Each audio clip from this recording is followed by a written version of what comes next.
Hi guys, IRSHAD here. Hope you all are ready for the battle. Yeah, just 2-3 days left to go. Hope you all are geared up, ready to blast the exam. Okay, yeah, I'm making this video to notify you guys the mistakes you're doing. Like I have happened to correct some of your mocks, and many of you guys are repeating the same mistakes, even though we have been telling you repeatedly in during the course and later on as well on WhatsApp group to avoid making those mistakes. So regard this video as a last minute tips of how to answer appropriately in the exam. Okay, just follow me guys. In this video I'm going to talk about the mistakes what I had done and what I jotted down on the paper, and I think majority of you guys are doing the same mistakes. Okay, so let's get started. In the video and in the end of the video I'm going to give you a checklist of the common things which are being asked in the exam. So regard that as a checklist and just these 2-3 days just go through the checklist and see whether you have read those things or not. Okay, so let's get started. Okay. What we found during the course and during like correcting your mock exams, many of your people are making mistakes in the management questions. People are not sure what to write in management. So in the next slide, in the coming slides, I will talk about how to approach the management questions. Okay. The next mistake we found is the word next. Whenever you see the word next, and these are the questions which are very specific, they want to see what you are going to do next. That means it is immediate next thing you're going to do. And also there is a difference between next step and next management. Next step is one single thing what you're going to do. Okay, next management means 2-3 things you can write over there. So be careful. The whenever you see the word next, you have to be specific. Okay, and also whenever you see the word next, you have to see in the scenario what has already been done to the patient. For example, as you guys know, all emergency physicians do this ABCD approach, but you cannot write ABCD approach on the paper. Okay, like for example what I was giving is in the scenario if airway is taken care of, breathing is taken care of, and when they ask what is your next management, you cannot write again airway. I would put like for example I would put oxygen, I would check like his patency and all, because the scenario is already saying that airway and breathing has been taken care of, so your next would be circulation. Okay, and never, please never write A B C D E approach. Just write as if you're writing on your case sheet. Do you guys write A B C D in your case sheet? No, right? A B C D is just for you to know the approach. Just write as if you're going to write in the case sheet, like oxygen, how much oxygen you want via which mask. Write that. Okay, and even I don't want you guys to write in circulation, I don't want you guys to write IV fluids. What are IV fluids? Write intravenous fluids. What fluid you want to give? 0.9% normal saline. Okay, please be specific how much you want to give. 500 ml, 250 ml. Write that. And remember, all fluid overload patients or heart failure patients with shock, please mention the word judicious fluid resuscitation. That is the word they're looking for. Okay.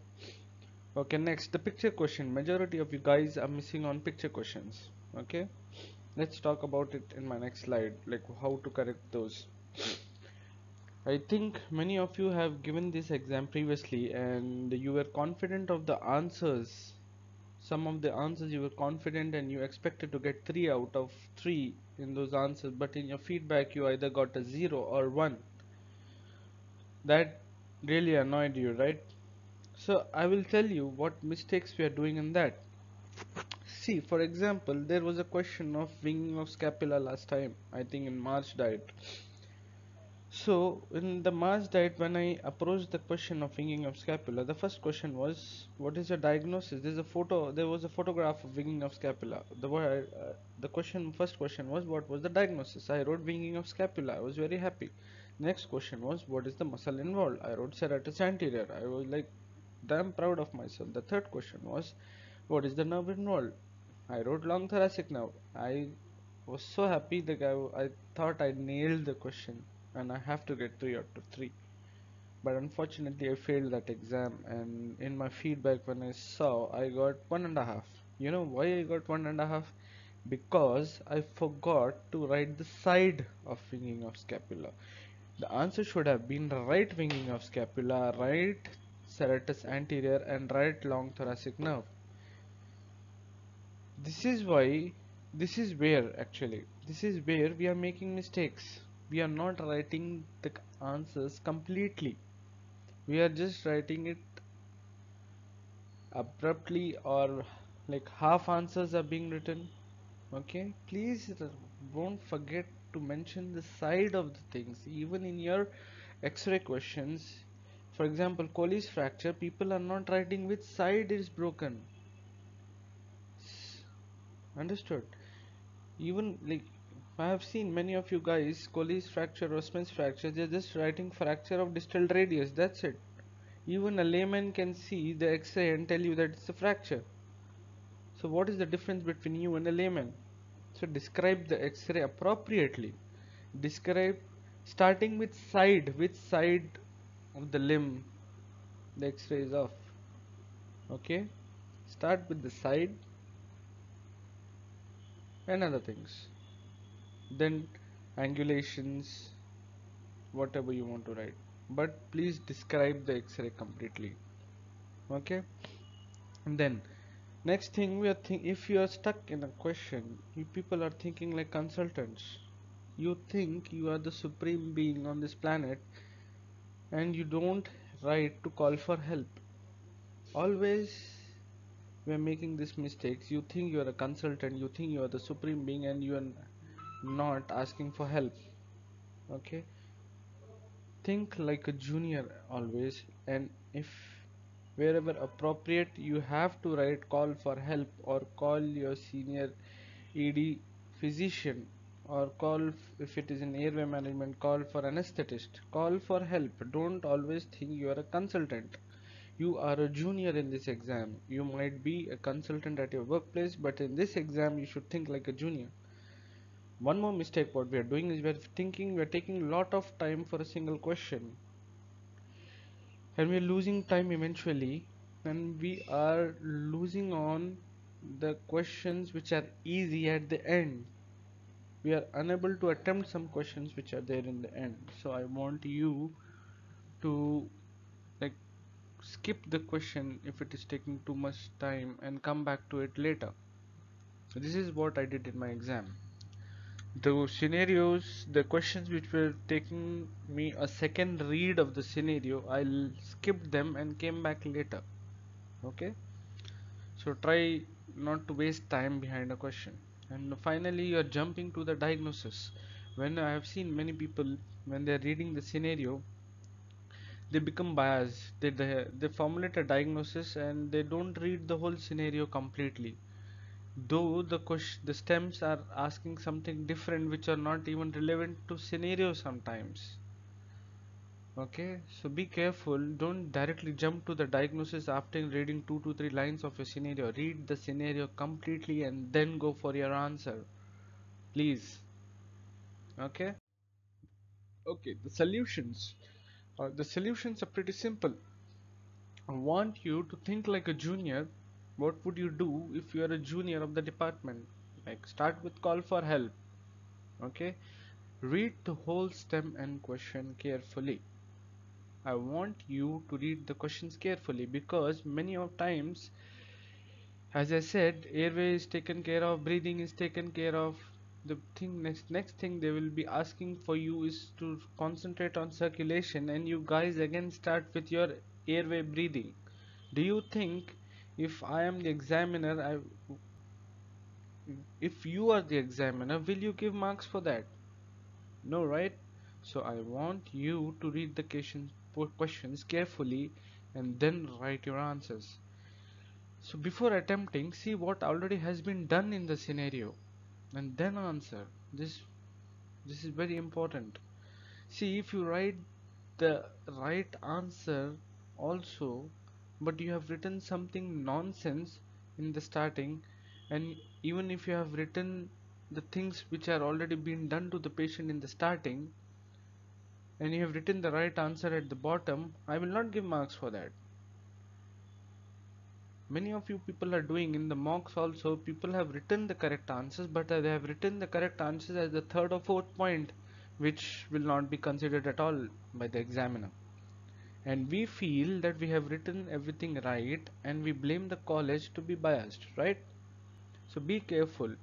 Don't write what has been already done in the question, and don't write unnecessary points. Just stick to your bullet points. Don't try to describe the whole thing. Keep it short, simple, sweet. Examiners don't have time and patience to read your bloody details. Okay? Write the answers completely. I don't want you guys to write half answers. No abbreviations at all. No half answers. As I said, write it completely. If it is a fracture, I want you to write the side, the place, the displacement, everything with your angulations. Everything has to be there. And then write your diagnosis. Just directly don't jump to your diagnosis. If it is a Colles fracture, I want, if at all they ask you the diagnosis as well, please, if they ask diagnosis also, please try to describe the x-ray and then write your diagnosis. Okay, whatever might be the question, if it is a, if the question asks you the diagnosis or the question asks you the abnormalities, I want you guys to write the description of the x-ray and then write your diagnosis. That is the safest approach.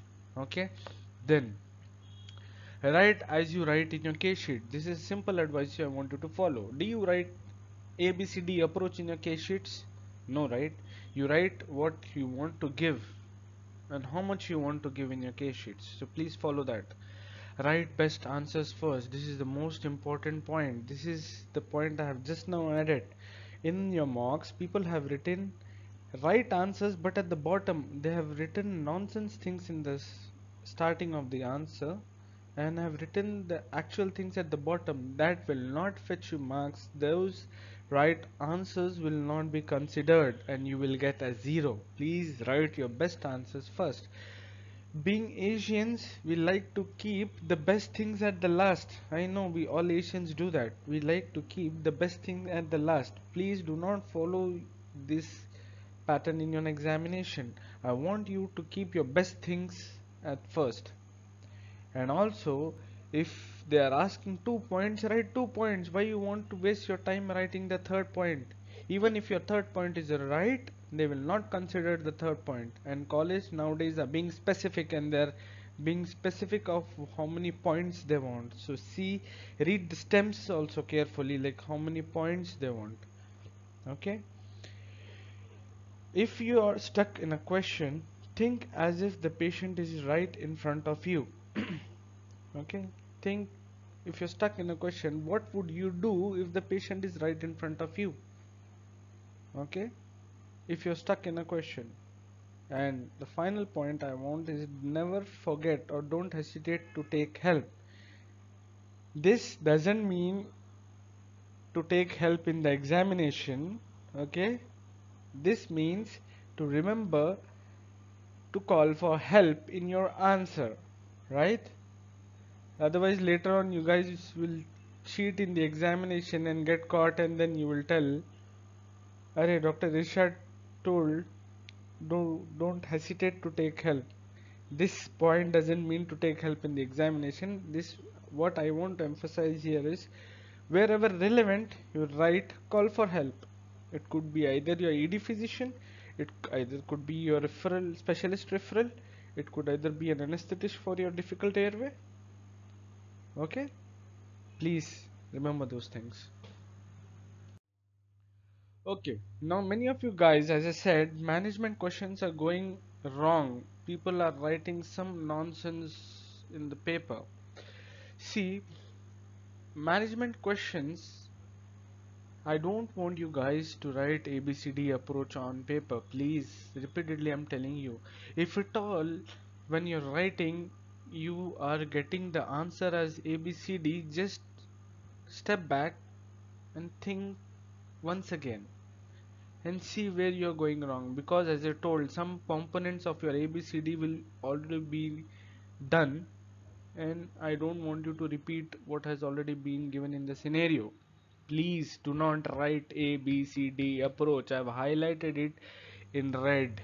Okay, write like you're going to write on your case sheet. Okay, what should your management questions have? Try to avoid writing investigations in your management questions. Many examiners do not like investigations in your management questions. Okay? I want you to do I want you to write these things, like management questions should consist of your treatment. What is your treatment? What do you do in ER? You don't do much things. You give analgesia, you give IV fluids, what specific drugs you want to give. If it is a wound question, dressings, closure, what closure you want, primary or delayed closure, you want a steri-strip closure, decide, write that. You have TT prophylaxis, you have antibiotic prophylaxis, you have dressings if it is a wound. If it is a surgical question, you have nil paroral, you have NG tube, and etc. And your management question, your answer should consist of a disposition plan, whether you're going to discharge this patient or admit this patient. If you are going to admit this patient, what referral are you going to give? What specialist referral are you going to give? Many people forget to write referrals. As I said, you are not the supreme beings of this planet. You have to give a specialist referral if you are admitting the patient. So decide, if you are admitting the patient, give what specialty referral you want to give. Okay, if you are going to discharge the patient, what follow up advice and what advice would you give? For example, if it is a wound question, what right I would I would ask them to follow up with the GP and give a wound care advice. If it is a head injury patient, head injury advice.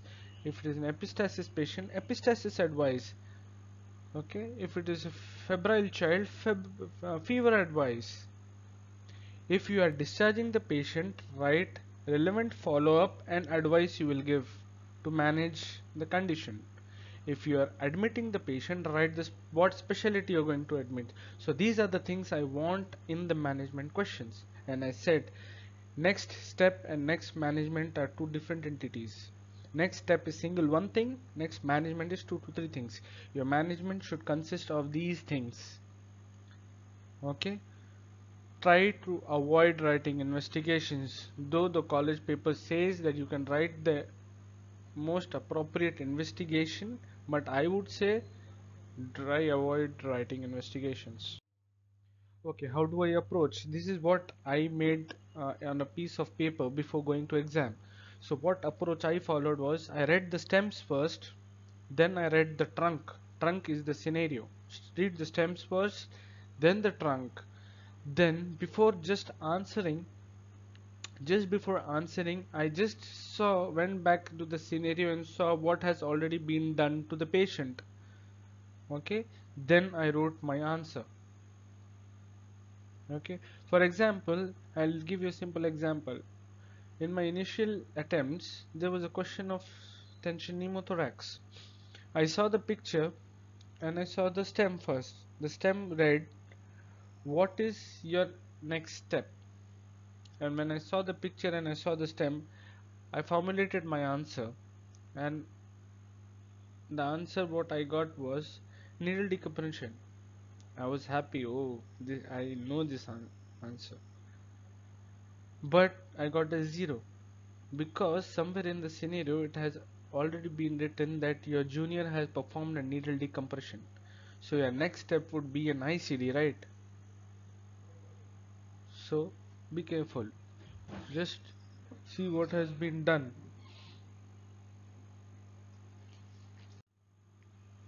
Okay. Picture questions. People are making a mess out of picture questions. College is asking you to write simple things. What is the abnormality in the picture? People are trying to make it so much complicated, and hence they're losing marks. Write the most obvious findings. For example, there was a question of globe rupture last time, ophthalmology question. They asked what is the abnormality of the picture. I simply wrote irregular iris and ruptured cornea. People went ahead and wrote some nonsense things and eventually got a zero. Please write the most obvious findings. College is not trying to trick you. Write the obvious findings and do not forget to write the side. As I said before, write side abnormalities seen, then write your diagnosis. As I said, all picture questions should consist of your abnormalities, then your diagnosis. Please. And also, don't blindly copy the answers from the question banks. Use your logic and write what is appropriate to your scenario. The question banks are there to guide you. They are not there. The answers what they have given should not blindly be copy pasted from them and write those things in your paper. Use your logic and use your scenario and then write. Extract your answer from the information given in the question banks. Just don't blindly go ahead and copy paste it from there. Use your logic. Avoid writing doses if you are not sure. Okay, many of the questions are like what drug you will give. Okay, if they have specified you to write dose, you have to write the dose. If they don't specify to write the dose, if you know the dose and if you're sure of the dose, then write the dose. Otherwise, avoid writing the dose. For example, if they ask a question of a cardiac arrest, they give you a PA and they tell what is the next drug you give, and they just write what is the next drug. If I write adrenaline, the examiner will give me marks. If I am sure of the dose, if I write adrenaline 1 mg 1 is to 1000, sorry 1 is to 10,000, then I am sure of it, right? Then I will get marks. But if I write adrenaline and if I write 2 mg 1 is to 10,000, then examiner will not give me a single mark, because though I wrote adrenaline, I'm giving a wrong impression to the examiner. So if you are not sure of the dose, please do not write. Okay, don't waste too much time on a question. As I said before, what I did was, if the question is taking me a second read of it, I skipped the question and came back to it later.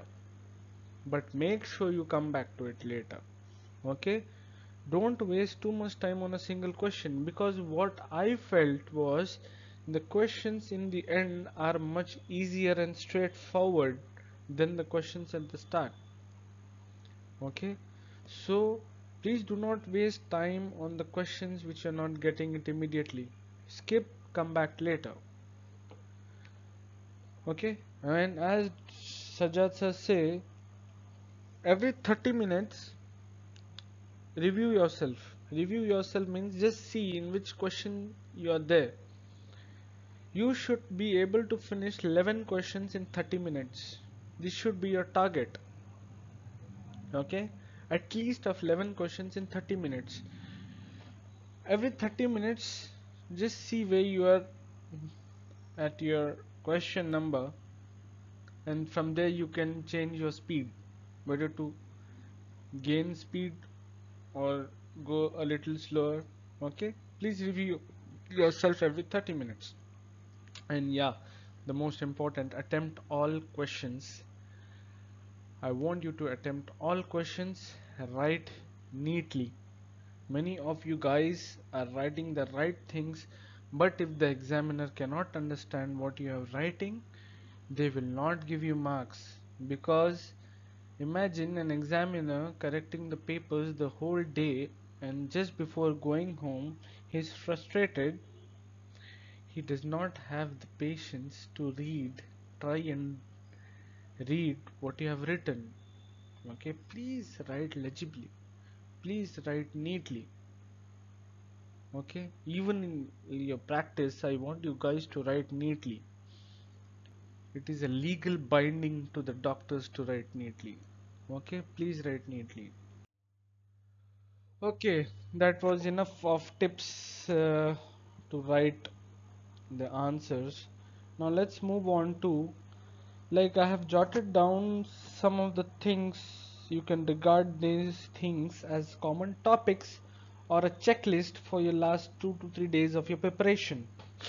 Okay, this is what I could come up with. There are many other things, but I want you to at least know these things before going to the battle. Okay, so let's start. Okay, anesthesia, pain management is the most important thing in adults and children. Pain management in the exam, please do not follow the pain ladder, follow your pain score. Okay, pain ladder is just for your knowledge. If your pain score is 8 or 9, do you give start from paracetamol? No, right? You directly jump to your morphine. So try to give your analgesia or pain management things according to the score. Okay, according to the score, write your appropriate pain management. If they don't give you the score, just see what this condition, or what, if it is a fracture, what do you think the score can be, and appropriately you write your pain management. Okay, its pain management is a very common question. We tend to write analgesia for almost all questions. So please just don't write analgesia. Write what you're going to give to the patient. In your case sheet, you just don't write analgesia. You write what you want to give. Right? Please be precise. Okay. Next common question is procedural sedation. Procedural sedation. People should know the difference between the doses of either propofol or ketamine. The doses of induction in RSI are different to what you use in procedural sedation. For example, if you use 2 mg per kg of ketamine in your induction, your procedural sedation is almost half of the dose of induction agent. Your procedural sedation ketamine dose is 1 mg per kg IV. Your induction agent is 2 mg per kg IV in ketamine. Please, there is a difference in induction and procedural sedation doses. You should know your difficult airway, that is Das algorithm, local anesthesia toxicity. Fascia iliaca block can be asked as a common question, and stop before you block can be asked. And there is one more potential question for fascia iliaca block is, for how much time will you monitor post fascia iliaca block? Because recently NHS have produced a guideline, because I think there was a death in the UK post fascia iliaca block. So your answer should be post procedure 5 minute, 10 minute, 15 minute, 30 minute and 1 hour. Post fascia iliaca block, you monitor after 5 minute post procedure, then 10 minute post procedure, then 15 minute post procedure, then 30 minute post procedure, and then 1 hour post procedure. Okay, other blocks are very unlikely they are going to ask you about the procedure of the blocks. Apart from fascia iliaca block, they might ask you uncommon, but as I said, you have to be prepared for the bouncers. You cannot avoid bouncers. If they don't give you bouncers, you will not respect the examination, sorry. So you just subconsciously read some of the blocks, but facial like a block is a potential question. If the question comes, what pain options other than morphine? Think of some blocks. Think of some blocks or some epidural anesthesia. Think of, for example, there was a question of flail chest. The second question of the flail chest was, what two other options of pain management you have? So think of blocks. You have intercostal nerve block and you have serratus anterior block. These are the two blocks you can give in a flail chest: intercostal nerve block and serratus anterior block. Then the third answer was of flail chest last time was, what is the surgical option of your pain management? So still there are a lot of controversies regarding that question. Some people are saying it is a surgical fixation of the ribs. Some people are saying no, it is the uh, epidural like epidural pain management. So I do not know what to write in that. I think only Dr. Sajjad sir can help you with that. So whenever they ask other than like not other than morphine, or you feel like in the question already morphine has been given and repeated doses have been given and they have asked something beyond, if they want to ask something beyond morphine, think of blocks, especially in trauma patients. And if it is sickle cell anemia or sickle cell crisis patient, think of epidural. Okay, anesthesia, initial ventilatory settings are very important. Please formulate initial ventilatory settings. What I think was, what I did was, I think in exam they show you some knobs, which of some knobs are there in the picture. Please don't go by the knobs. Formulate your answer before you go to the exam. Well, this is how I formulated. If it is initial ventilatory setting questions, I'm going to write volume control, how much tidal volume I want to give, how much respiratory rate I want to keep. Okay, formulate your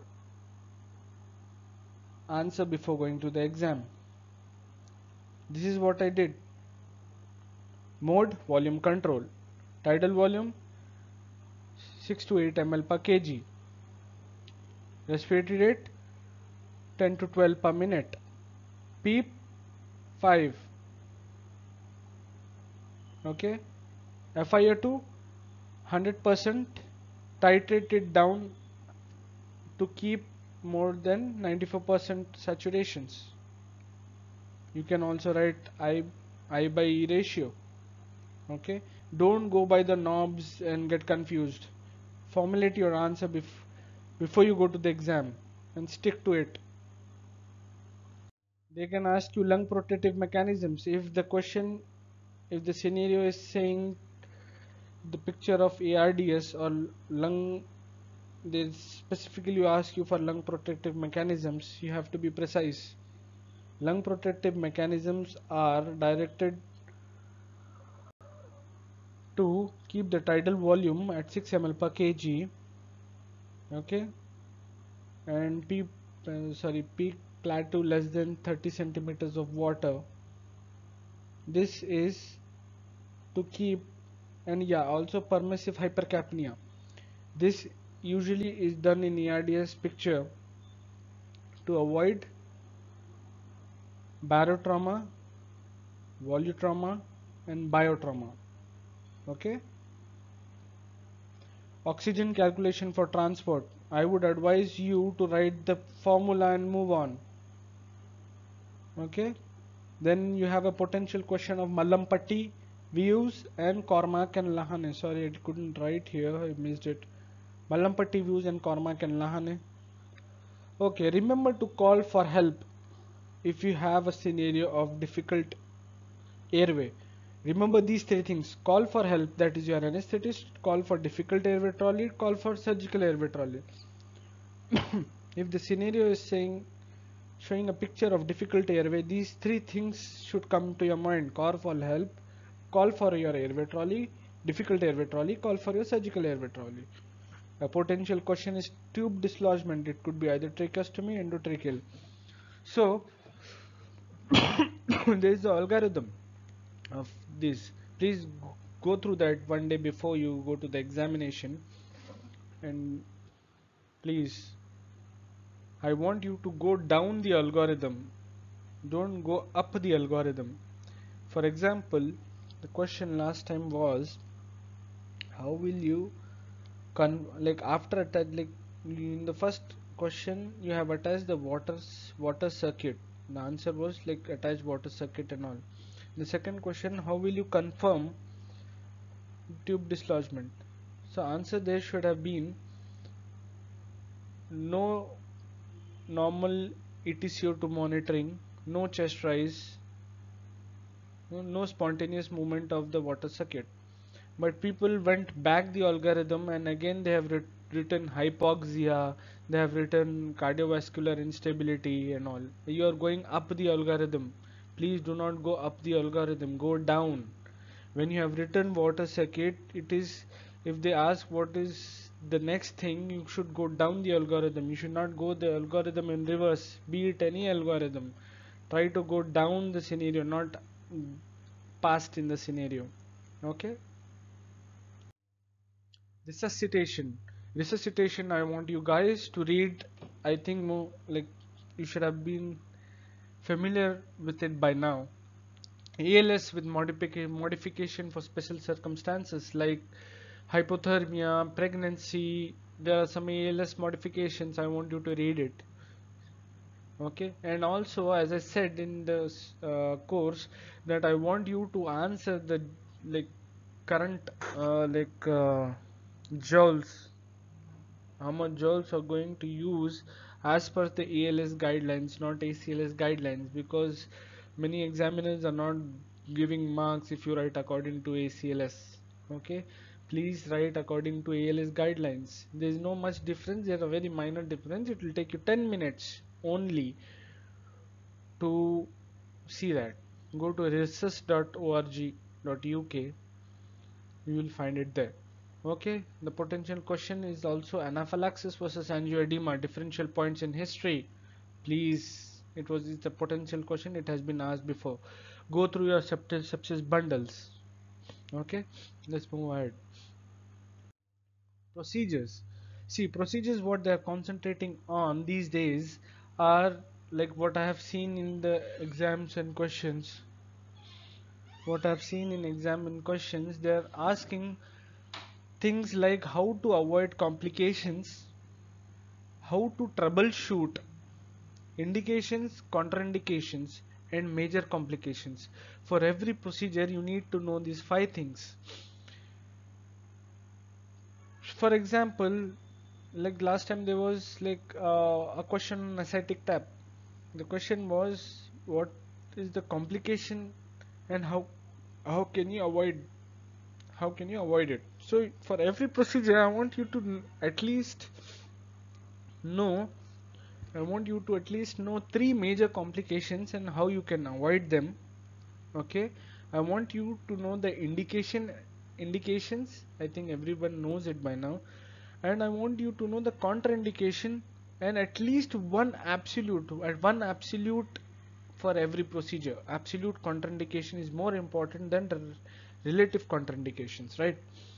So, and yeah, and also how would you troubleshoot if you have a problem post procedure? For example, questions of arterial line troubleshooting are commonly asked. So I want you to know how would you troubleshoot procedures.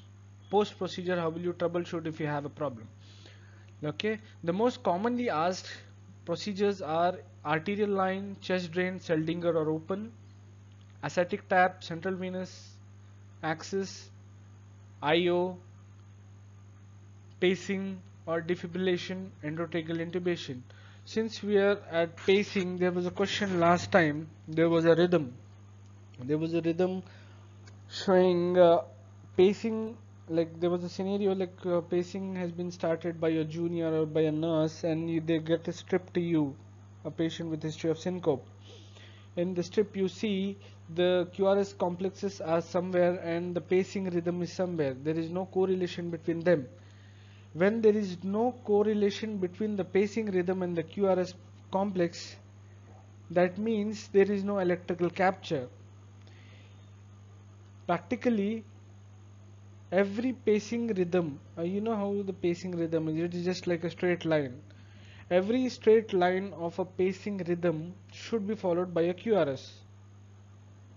If you are not getting that, that means you are not getting an electrical capture. So the question first was, what is your rhythm? The answer should have been, it is a pacing rhythm without electrical and mechanical capture. The second question was, what would you do now? The answer for that was, increase the current till you get an electrical and mechanical capture.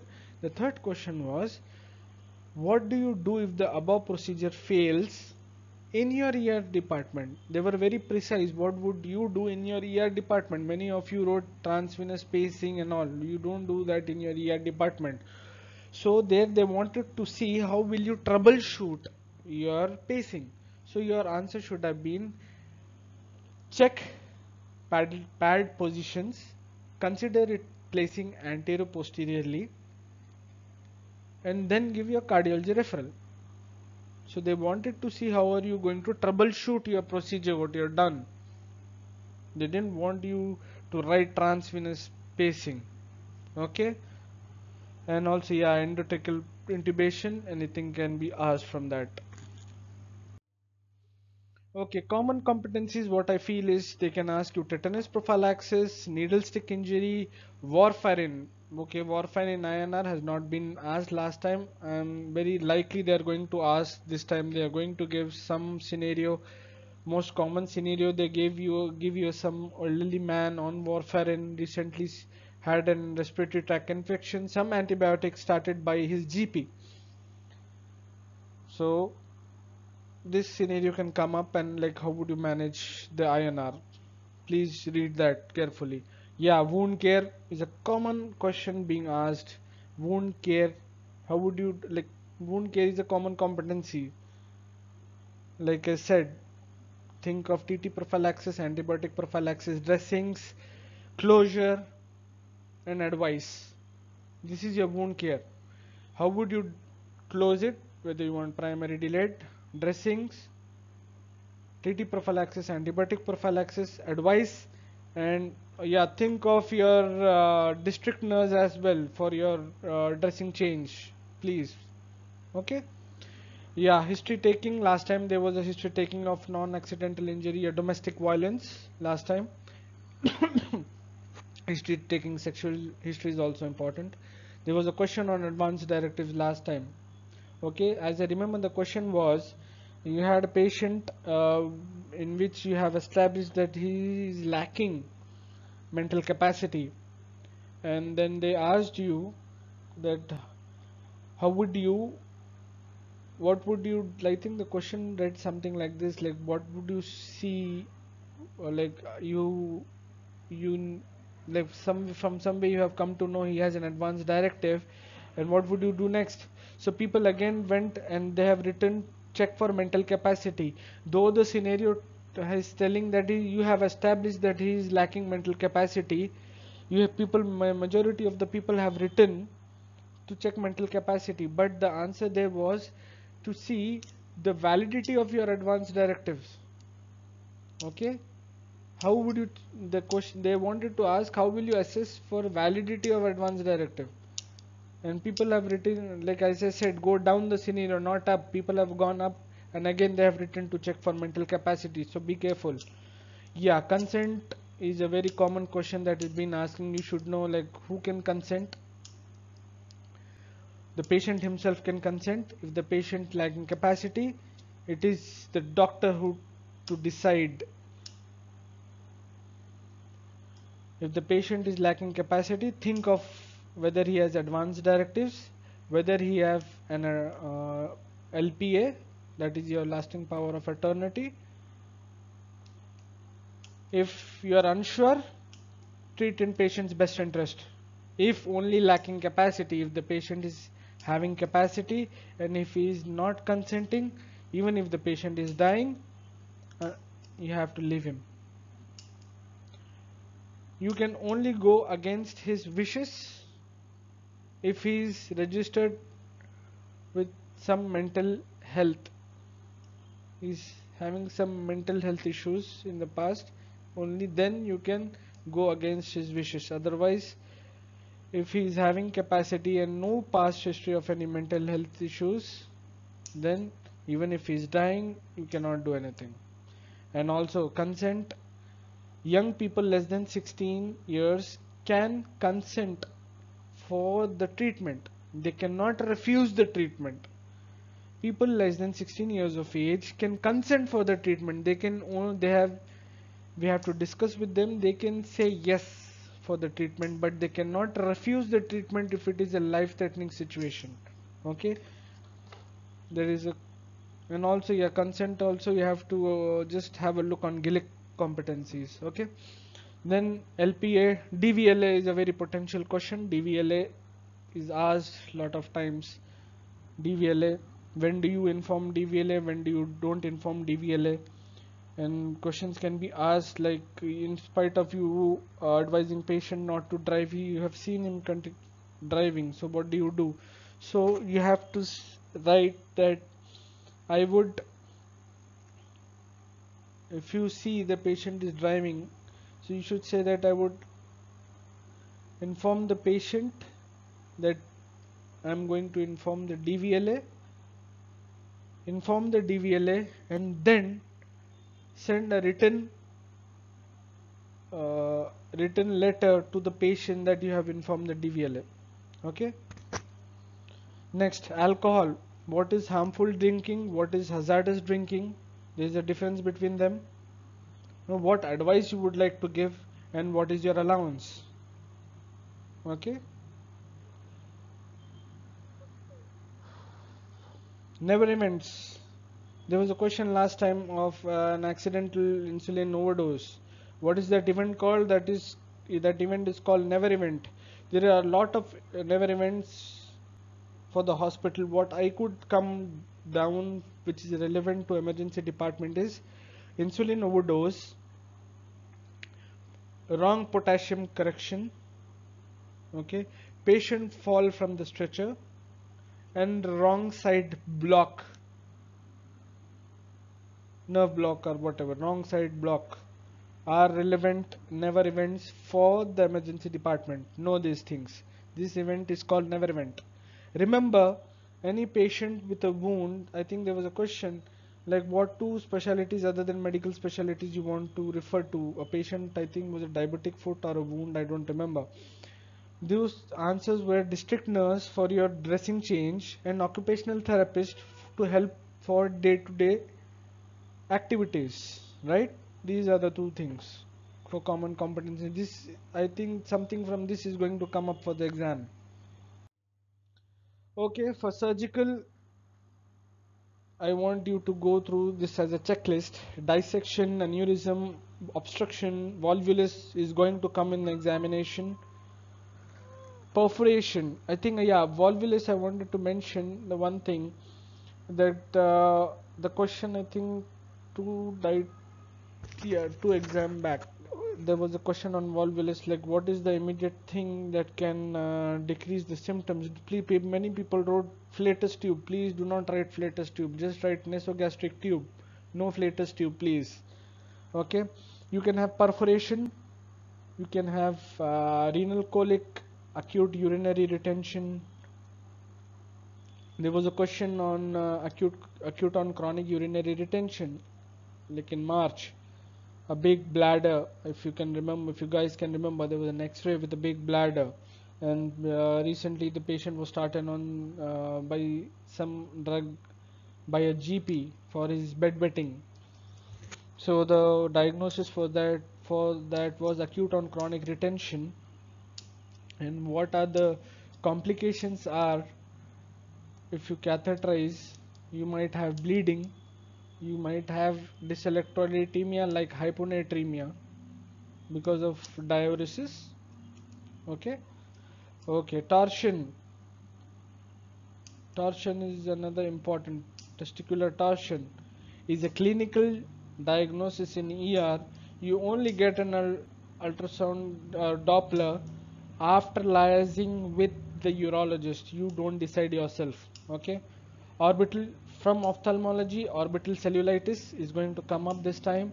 CRVO, CRAO can come. Globe rupture was there in the last exam, so it might come this exam. Glaucoma, yes, glaucoma. Remember, all asthma medications cause exacerbation of glaucoma. That is your salbutamol, ipratropium bromide, or corticosteroids causes exacerbation of glaucoma. Uveitis, sorry, I spelled it wrong here. Uveitis can come up in the examination. Okay, okay, epistaxis. You should all know the management of epistaxis by now. Especially advice, if you're discharging the patient, what advice you would give. Please go through all advices before you go to the exam. Any kind of foreign body can come up. Okay, now as we are going into ENT, as I said, BPPV versus central vertigo can come up. Vestibular neuritis, trigeminal neuralgia, temporal arteritis. There was a question in which people got confused between trigeminal neuralgia and temporal arteritis. The clue here is if the patient in the scenario, if in the scenario they are giving the patient is having polymyalgia rheumatica, then your answer is temporal arteritis. Okay, so be careful. Then orbital blowout can come.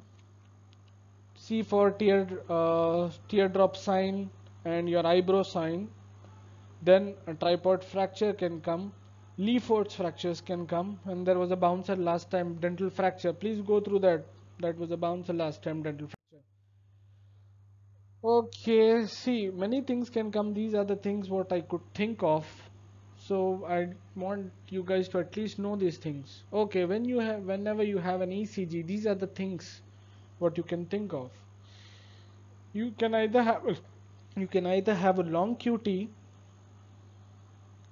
Okay, you can have a question of Brugada. Your ECGs can be long QT, Brugada, trifascicular block, AV blocks, ACS, hypokalemia with U waves. This was a question in March. Hypothermia or Osborne waves, overdose of TC or digoxin. Digoxin, you can have reverse tick signs. Okay. AF and SVT, especially they can ask you doses of like synchronized cardioversion. Please go through your ALS algorithm for the dose of joules. Pacing rhythm, I just discussed. Pacing rhythm, WPW, very uncommon they might ask, but it is a potential question. VT, VF and torsades. They can give you a torsades uh, and ask you what is the rhythm. You can write polymorphic VT or torsades. Then they can ask you the second thing, what they can ask you, what after reverting, what rhythm can you see. So they can, in one question they can ask you torsades and long QT as well. Okay, be careful. So these are the potential ECG questions what they can ask, and I want you to answer your ECG questions in a systematic way. Even if they ask, for example, if they ask, give you a Brugada ECG, and they tell you to, if they directly tell you to ask, like write the diagnosis, still I want you to describe the ECG and then write the diagnosis. Please formulate a plan before you attempt picture question. Write the abnormalities, then write the diagnosis. Irrelevant. Like if they ask for the diagnosis, also describe the ECG and write the diagnosis, please, to be on a safer side. Ultrasound images, central line, IGV was asked last time. Interception is a potential ultrasound image, like donut sign, or you can call it as a target sign. Okay, fast scan, you can get an image of fast scan. Though ultrasound is not in our curriculum, but central line ultrasound image did come last time, and the question was was the most controversial question in central line was why you would like move the probe in a longitudinal direction. The answer for that was to confirm the placement after putting the line. Okay, it was, the answer should have been to confirm the placement after putting the line. Okay, please. X-ray. Whenever you have an X-ray, think of pneumonia, pneumothorax, rib fractures or flail chest. Air under the diaphragm was there. There was a X-ray, like I remember it because I got it wrong. There was an X-ray in the exam, I think in last September, not September 2018, but I'm talking about September 2017. Everything was looking normal, but when you think the X-ray looks normal, see at the subcutaneous tissues around, you will see something there.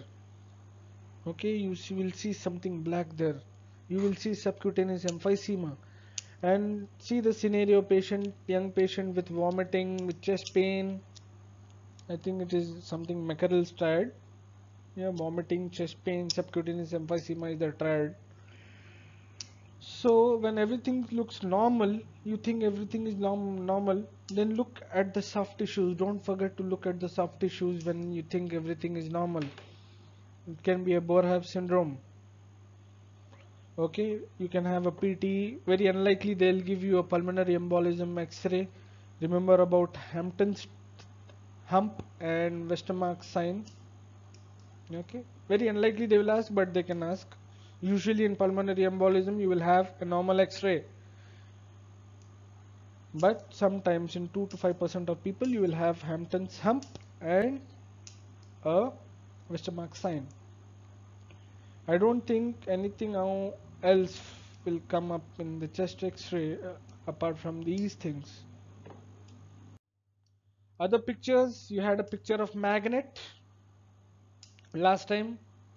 What is the mechanism of injury? Two magnets can cause ischemia of the bowel. How is that? Is the two section of the intestine can be attached because of the magnets and cause ischemia. Okay, an obstruction as well. You can have a nasal foreign body. You can have any dermatology question. Kawasaki versus Scarlett. Please try to get the difference between them. They are very similar. So for Kawasaki, there is a criteria of fever of more than 5 days, at least of 5 days, with 5 of the things. So if that is not matching, it is a scarlet fever. There is a difference. There was a question in March and many people got it wrong. Please go through it once again. Hand injury or hand bite is very common question. How will you see? As I said previously in my previous slides, injury, any wound management question should have your closure, whether you want to close it or not, dressings, TT prophylaxis, antibiotic prophylaxis, follow up. Okay, pre-tibal lacerations, as you know, steri-strapes, pre-tibal lacerations. Reason for poor healing can be: one, patient is on steroids, patient is diabetic, and very less subcutaneous tissue over the tibial region, poor blood supply. Diabetic foot is going to come in the exam. How will you manage? People are getting wrong most of the times. Okay, please be careful. Okay, orbital blood fracture, tripod fracture, as I said before. Trimalleolar fracture is a potential question. Trimalleolar fracture.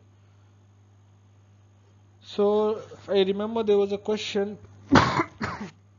They only gave you a AP view of fracture, and you could see that both the malleolus are broken. So they asked, the question was what additional view you want. It was like you wanted a lateral view to rule out trimalleolar fracture. Okay, winging of scapula, as I said, please do not forget to mention the side.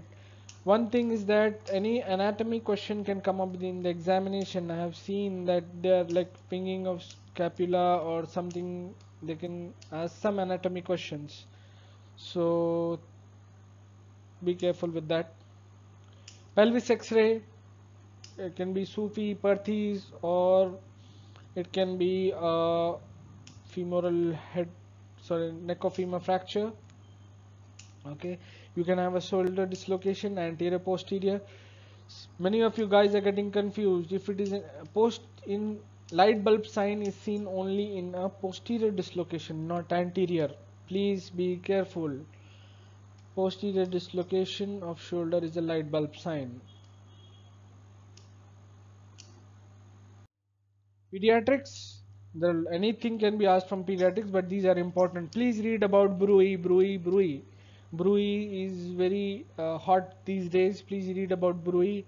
DKA, dehydration, of course. I think people have become experts in DKA because that is the most sorted out topic, if not in the exam, but in our discussions. Okay, febrile seizures or any seizure in child, limping child, think of a limping child, of course septic arthritis, think of Koch's criteria. Sufi, Perthes, there was a question on osteosarcoma. I think the question was of a child having like a simple injury and come to your emergency, like a limping followed by a simple injury, and they gave an x-ray of knee.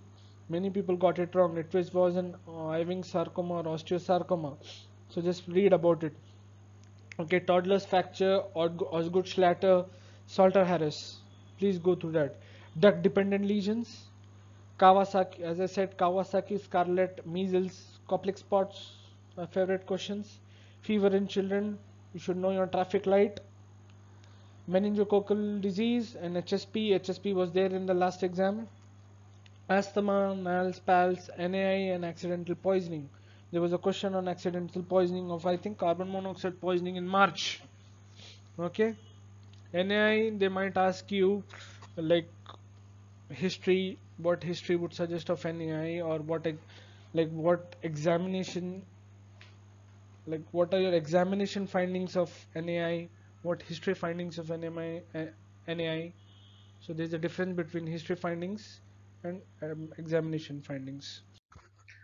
Trauma, as I said, trauma is a very big subject. Anything and everything can be asked from trauma. But important things are secondary head injury prevention, indications of CT brain in trauma, indication of neurosurgery and CT surgery referrals, indications to burns, indication to burns unit referral, indications of laparotomy. All, like they might ask you all 6 indications. Okay, fractures, starting from head to toe, anything can come up, but important things in fractures are orbital fracture, tripod fracture, hangman's fracture, Jefferson's fracture. I think subluxation and pseudo subluxation of cervical spine. I think there was a question of a child, I think in March, in which they wanted to see whether you know of pseudo subluxation in like people, in children less than like 40% of children in less than 7 years of age, they have a pseudo subluxation of C2 over C3. So there was a question on that in March.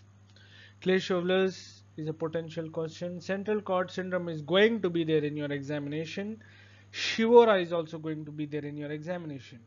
So if there is an elderly patient with some neurological deficit more in the upper limbs and the X-ray is normal, it is a central cord syndrome. If it is a child with normal X-ray and neurological symptoms, it is a Shivora. Adult with normal X-ray is central cord syndrome.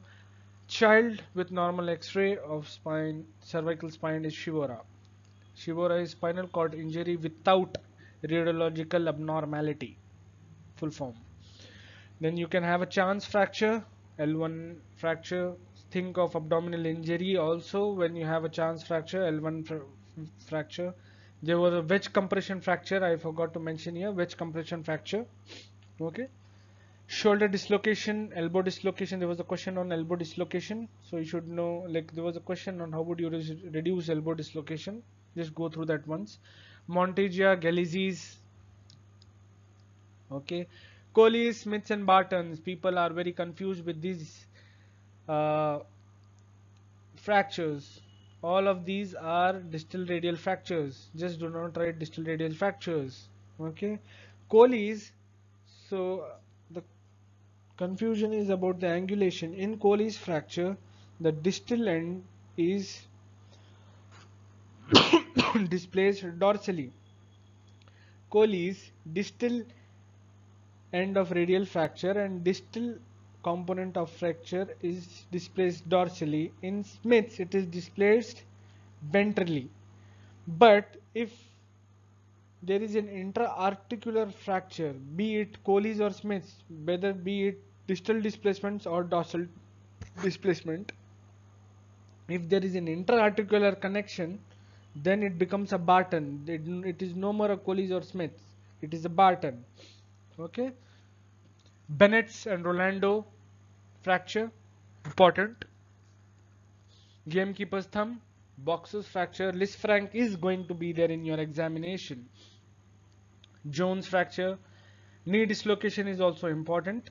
Knee dislocation is important because you will have to admit all patients with knee dislocation for observation because of neurovascular very high possibility of vascular compromise.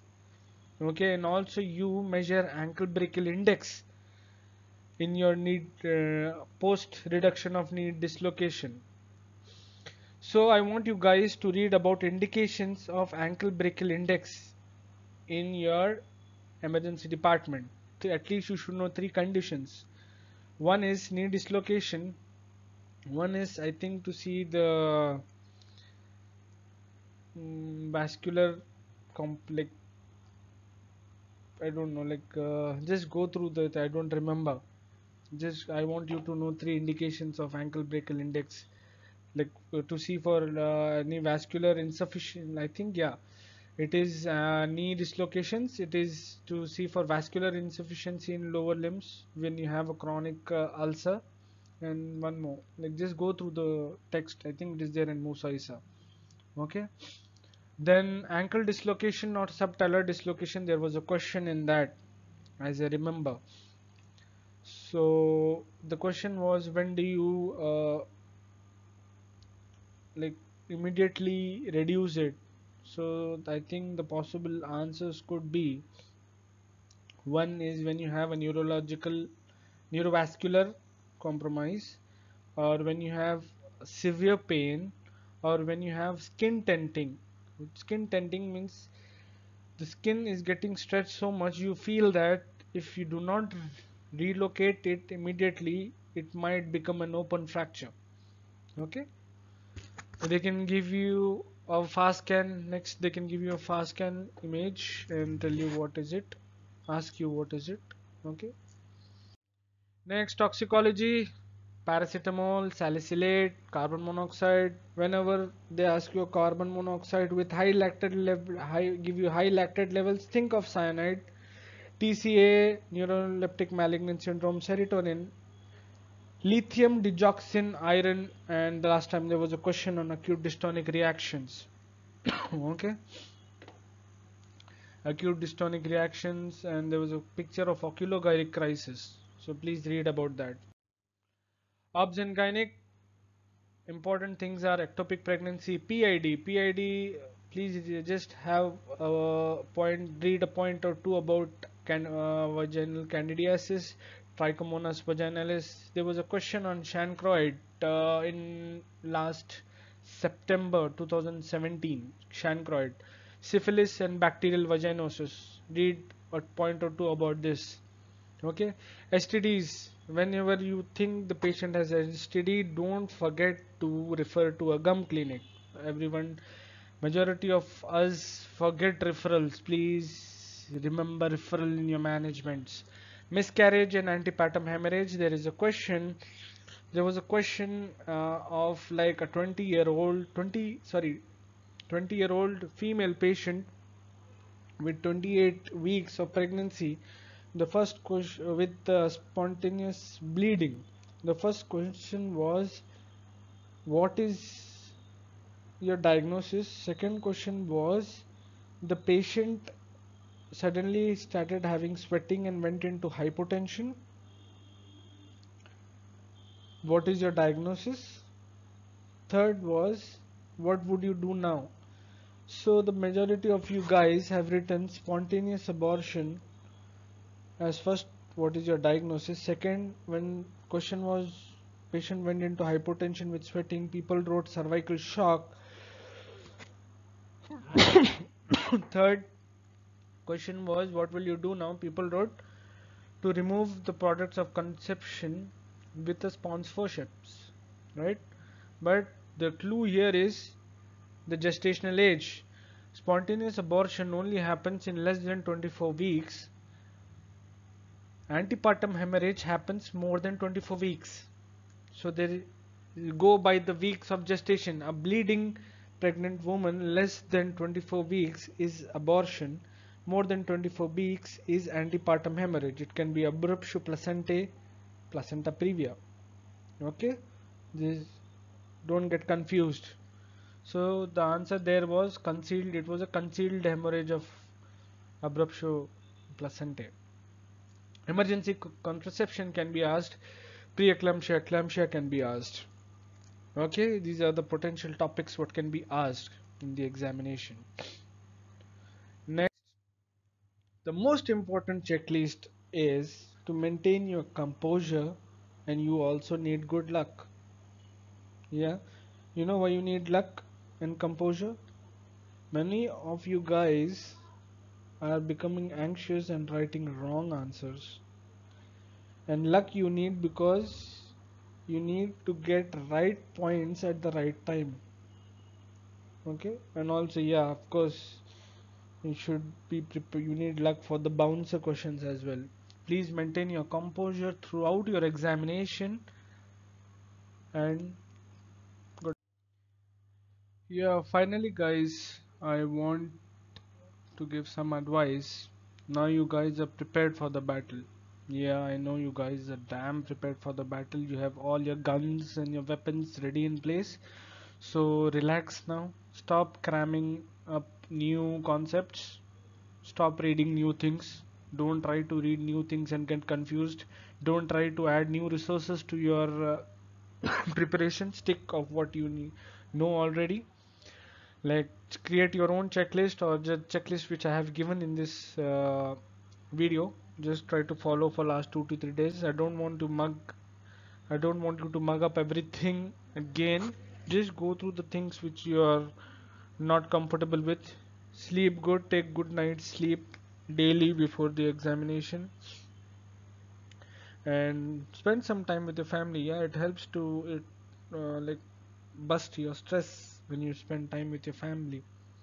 And yeah guys, try avoiding having coffee on your day of examination because it acts like a diuretic and you'll waste time peeing during your examination. Please try avoiding having coffee. Have a good breakfast, but don't drink coffee or tea. Okay? I know you guys are going to pass this time. All of you guys are going to pass this time because if a person like me can do it, any of you, one of you can do it. I trust you guys. You are excellent doctors, excellent ER physician. You guys are going to pass this time, but that is not your target. You are going to nail this exam. You are going to destroy this exam this time. Okay? Destroy the exam, folks. Destroy the exam. Okay, thank you very much. These were my tips. I hope, like, I want a good party from each one of you guys after you pass the examination. Thank you.